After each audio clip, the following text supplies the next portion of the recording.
episode.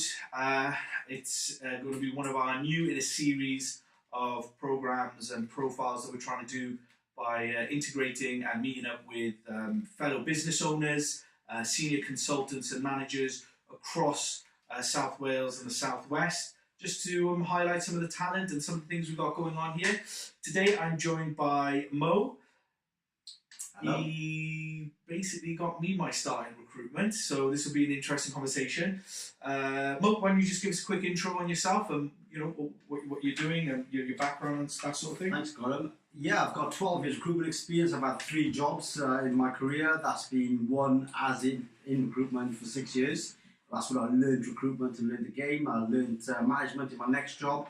I did that for another 6 years, and this year I've been setting up my own consultancy, doing my own thing as a contractor in the recruitment market.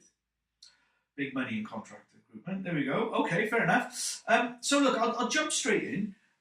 Some of the things, obviously, that I want to cover today are just your thoughts on the industry, where you see the market going, that sort of thing as well. I'm sure that there are quite a lot of people that know you in the market already, and have either worked with you or heard of you in Wales.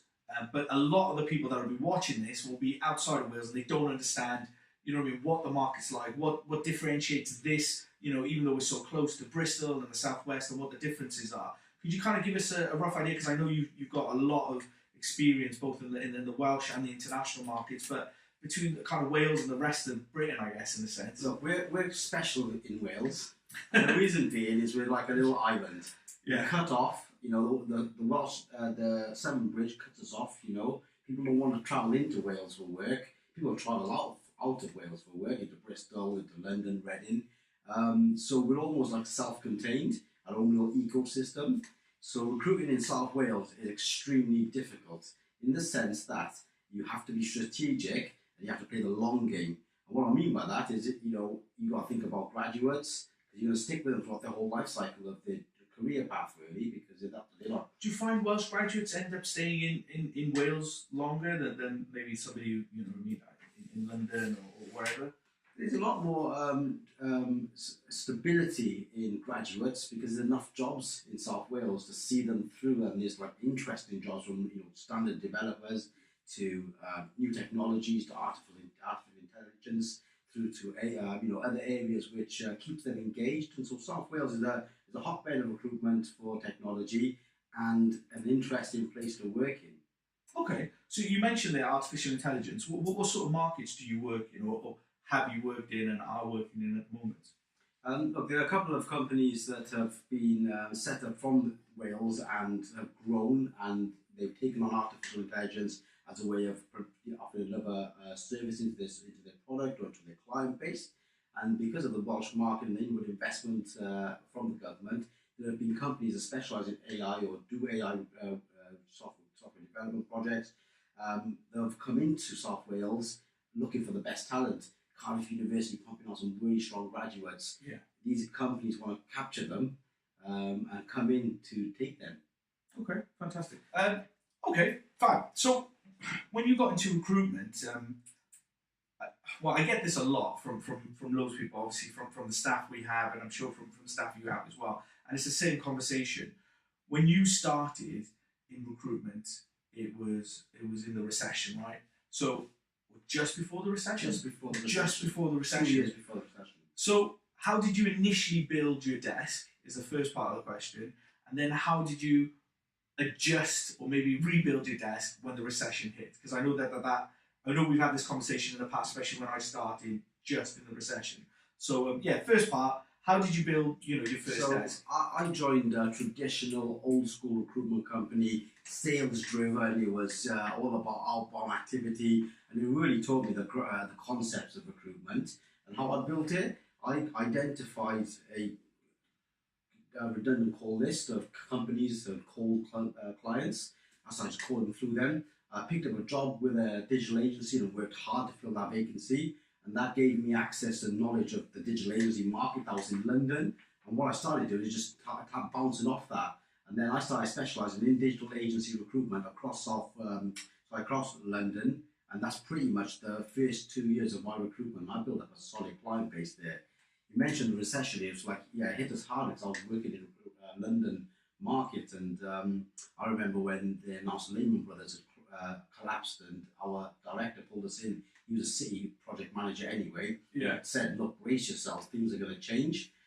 What I did, along with a few other guys at my previous company, is change, have a seismic shift in our recruitment process and strategy. We started looking at international and European work. And I built up a desk for 2 years. I was running a desk that was doing telecoms management recruitment for countries like West Africa, Bahrain, Middle East, Saudi Arabia, these kind of like small little niche markets where we were putting in expats from the UK into these companies. And we're charging 15 to 20 grand invoices. And back then, that was a strong fee to make compared to what the digital agency market in London was offering. Okay, all right, fantastic. So that kind of buoyed you through the recession then, pretty much. It hit us with a phone bill because you could have had international phone calls. I remember. I remember the conversation. Yeah. Okay, all right. So you had some success then with the international market. What was the next sort of seismic shift for you then? Because obviously you demonstrated that you were able to adjust and move. You mentioned that you specialised in digital. Then you went international to look for the work, which is, I don't think a lot of people did at that time. I remember when I came in and I started, and that was one of the first things I did because I see how much success you and one of the other consultants was having. But for me, obviously, there were varying different factors. The market improved, so I was able to come back to the UK. But what was the kind of the impetus for you to kind of change your desk again? Because I know while you were there, it switched again, right? Yeah, it did. And it wasn't me, it was an external macro factor. A client didn't even pay us. They refused to pay us, but there was nothing we could do. An international client? It was a Bahraini client. They just decided not to pay us.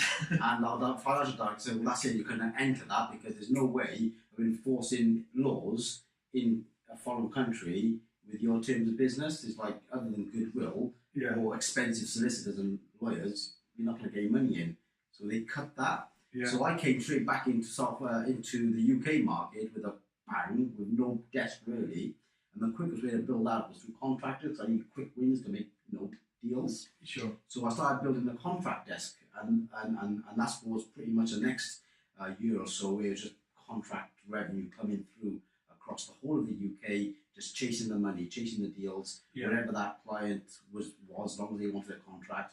It didn't matter if it was contract recruitment in IT, I was taking it. Now, obviously, I built my desk. I modelled it a lot on what you're saying there. I went after contract recruitment, and it was very successful for me. But one of the things I noticed was there's not a huge amount of contract work out there. Maybe that's the wrong phrase. It's very difficult to pick up contract work at the time. Were there any sort of particular things that you found worked at that time? Because I remember you having a very varied, stable contract desk, because it wasn't just all with one client and what have you. And it was across the board, and you had various different methodologies, and I don't want to go into that. But was there anything in particular that kind of that really kind of allowed you to kind of pick that work out? So I approach it with strategy, and I still do it. Everything that I do is strategically approach it. Okay. I use nothing special though. Is to map every single CV. If it's a contract candidate, map his CV, plug in those companies he previously worked at, create a database of just pure contract clients. And then just by numbers game, because remember, I was taught recruitment in an old school sales environment where it's telephone bashing, right? So you got like 150, 200, 300 companies, however many, just consistently hit that up. And because it's so varied, because you see so many different contractors, you end up building a client base just by default, just like bulldozing your way through it, really. And that's what it was. And then you piggyback, don't you? Like I had a client, I remember, Close Premium Brothers, they were a great client of mine. So I was like, might have to bleep that out by then, just so we won't give that away. But yeah, go on, sorry. I just bounced off other financial companies then. Look, I'm working with company X. Yeah. Who else, what can I do for you? And you just start creating a bit of a cluster of financial clients. Same with automotive, just a couple of clusters. So that's what it was, really.